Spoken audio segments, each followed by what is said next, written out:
SCP-093 Yellow Test. D-Class subjects no longer authorized for testing. Testing focus has been shifted to data collection after analyzing the articles brought back from the previous 3 tests to better understand the fate of the world accessed by SCP-093 and determine if safeguards or practices are required for our own world. Analysis of the brown fluid on the clothing of the lost escort team member Blank has been filed with other recovered articles. Dr. Blank has volunteered for this test as out of the possible candidates he was able to cause SCP-093 to undergo a new color change. There is no evidence in Dr. Blank's background of any illegal or criminal behavior, nor of any psychological problems. When presented to the mirror, the view changed to that of a cubicle office environment. For this test, Dr. Blank opted to use the wireless video system and forgo the pulley return system, stating he was confident he would be safe as none of the torso creatures have been witnessed within a building where the mirror's destination showed. Video feed commences after Dr. Blank has crossed the mirror. As with prior tests, SCP-093's current color, yellow, tinges all video material. Camera flickers to life and pans across a series of plain white cubicle constructs. Approximately 30 are visible. At the far end from the point of entry is an office module built into the wall with frosted glass walls and a glass door. Dr. Blank approaches this door and investigates the etched writing on it. Senior Manager Stanley Millimitz. The door is unlocked. Dr. Blank enters the office and examines the desk. A coffee cup is on the desk, a dark brown stain covering half of the inside as the liquid evaporated. There is a donut on a plate which Dr. Blank picks up and lobs at a wall. On impact, it thumps like a rock and falls. A file cabinet in the corner of the room draws Dr. Blank's attention, and he goes through each shelf one at a time, stopping in the second drawer and taking out a file, then going back to the first and taking out 2 others. Continuing to the third and fourth drawers, he withdraws 4 additional files and spreads them all out on the desk. The files are blue filing folders, and he points with his finger and camera at a symbol on each of praying hands, stating aloud for the camera that all other files are stored in yellow folders. The blue folders are placed in his field kit. Camera attention is turned to the PC on the desk that is logged in and functional. Dr. Blank comments aloud, wondering where these devices are getting their power from, as he has noticed no power outlets. This PC's desktop contains the logo of Faithful OS and even has sounds, clicks of the mouse followed by soft hymn-like hums, and opening of icons followed by angelic bells. The PC fails to yield any useful information to Dr. Blank, who abandons it and leaves the office.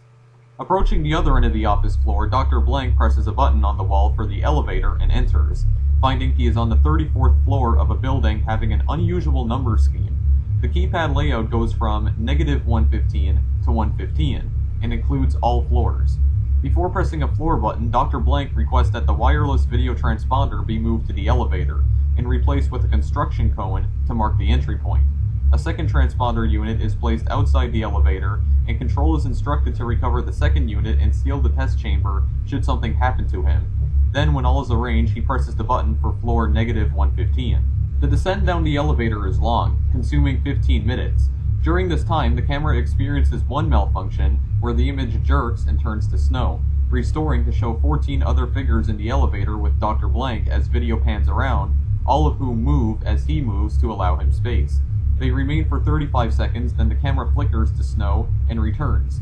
Dr. Blank is now alone in the elevator, dancing, as is assumed, by the ducks and sways of the video feed. Dr. Blank pauses to comment on a rising stench coming from below. At this point, the elevator has reached floor -108.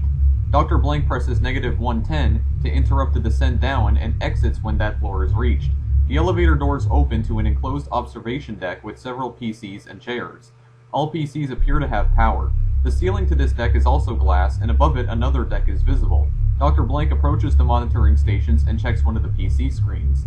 On the screen is the Faithful OS logo and a video feed toggling between 4 different views. The first view is a room of tubes similar to those found in Test Violet, which number in the thousands. The second view is a closer-up view of these tubes as a camera glides in front of each to monitor the contents. All tubes the camera passes by are broken. The third view is facing the opposite direction as the camera glides vertically, checking each observation station. A total of 10 can be counted, and Dr. Blank is visible as the camera passes by his own station. Looking up, a hovering camera unit with no visible means of propulsion glides up past him. The fourth view shows the ground floor below the observation deck, where a single astonishingly large torso being is crawling in circles, bumping into walls and changing directions. From the camera feed, the creature's estimated size is 6 stories.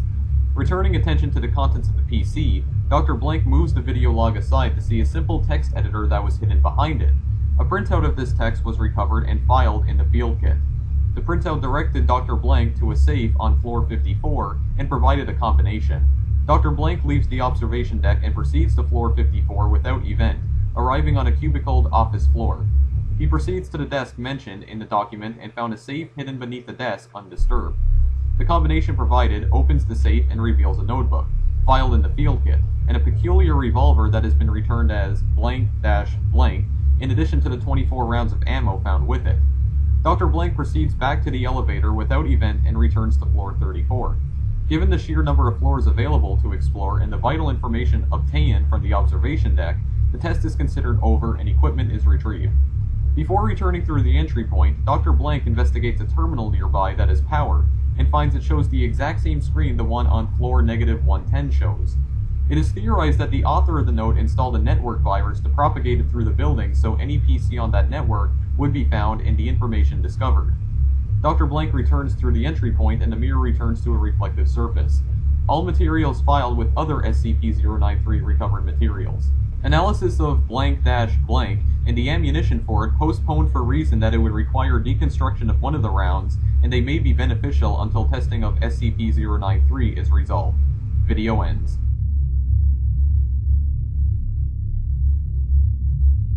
SCP-093 Red Test. SCP-093 distributed among staff until a new color could be generated by contact with it. Service Technician Blank was able to cause SCP-093 take on a fierce red hue and glow, much brighter than the object's normal color. Blank agreed to assist with a test of SCP-093. Per Dr. Blank's request, blank-blank given to Technician Blank for use in this test. When applied to the mirror for the test, SCP-093 generates an unknown environment. No color tinge appears present on the displayed destination, which is comprised of red stonework. Technician Blank enters the mirror and video capture begins. Video flickers to life and Technician Blank, known hereafter as Subject, is viewing a large cylindrical pillar that is rotating on its own. Object is of unknown height and appears to be 6 feet in width. Holes are distributed throughout the object at seemingly random intervals. On occasion, a beam of white light is emitted from these holes. Turning of the camera finds that the beams are connected to a multitude of objects similar to SCP-093 that are part of the room's wall. The room turns out to also be cylindrical in shape, with countless copies of SCP-093. Subject turns back to entry point and finds it is a section of the wall that is missing its copy of SCP-093, presumably the one carried with Subject. Other sections of the wall, on inspection, are also found to be missing their copies, leading to speculation that this may be some sort of central array. Subject finds a ladder in the floor while examining the room and proceeds down it at Control's request. The ladder exits into a large, clean room full of computer equipment that appears antiquated compared to previously encountered equipment. Large computers running on reel-to-reels are clicking and spinning at various locations. A light bulb of unknown meaning turns on for 10 seconds, then turns off. A large CRT monitor is displaying single words in 8 colors at roughly 5-second intervals. While observed, the words clean, unclean, clean, clean, lost, unclean flash on the screen. Proceeding through the room, it ends in a large glass window as another observation deck. This deck looks out over another series of tubes as witnessed before, but far fewer and filled with a blue liquid. What appears to be electrical current dances over many of the tubes at erratic intervals. At least 5 tubes at first glance are empty and broken. At the observation window, a keyboard is present on a pedestal, awaiting a selection to be made. The options available on the screen are Tube Status, which waits for numerical input, Reports, Situation X-549, Situation X-550, Evacuation Log, Bullshit, Agent blank-blank-blank report, and Facility Fire Plan. Video expunged. All selections that generated text were transcribed by Subject and verified by a control member who passed through the portal to recover them. This process took approximately 2 hours, and video feed was deleted to condense this report. Recorded documents are filed as blank-blank-blank, video interrupted. Control lost contact with Subject approximately 30 minutes after departure of Control Tech. Subject was asked to remain in area and observe the machinery in the containment room to make observations for debriefing. The SCP-093 mirror portal returned to a reflective surface prematurely, and all video contact with subject was lost. Control was unable to re-establish due to SCP-093 being across the mirror. A time lapse of 1 minute and 48 seconds was recorded before mirror portal re-established itself and subject returned through portal. Subject appeared to be in good health and condition despite the time loss, but spoke little. During immediate debriefing, subject underwent sudden convulsions and medical staff was alerted. While attempting to subdue subject, he displayed enhanced strength and used blank-blank to shoot one of the debriefing staff, killing them. Guard shot subject once with a sidearm in the heart and once in the chest, but subject did not fall. All staff evacuated room and a second shot was fired by subject, which missed. A more heavily armed team entered the briefing room and used automatic weapons to dispatch subject. Reports confirmed that subject did not bleed when shot, but instead leaked a green/brown substance that seemed to be a mix of solution observed in some containment tubes and the material recovered during Test 3. All further SCP-093 tests have been discontinued while review of materials recovered is in effect.